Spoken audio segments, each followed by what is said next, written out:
จีนខ្មែរបបធរចំណងจีนสังปูกาย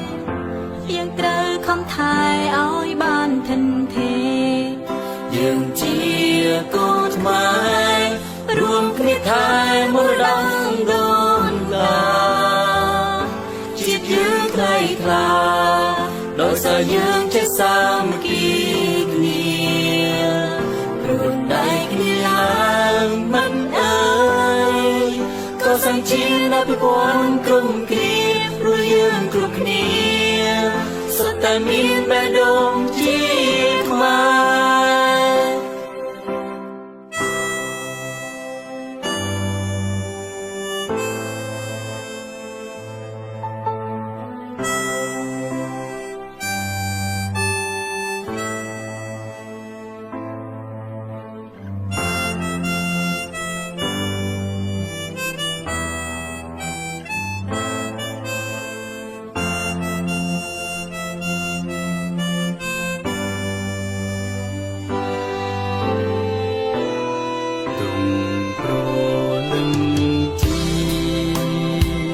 សន្ធឹងលើវេហា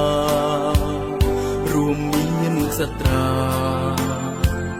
ជាមលុំត្រឆៃ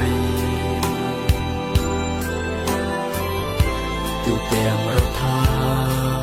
មង្គលសេរីលេចចាំប្រស្រីជួនតែក្តីសុខយើងជាកូនខ្មែររួមគ្នាថែមរតកដូនតាជាតិយើងថ្លៃថ្លា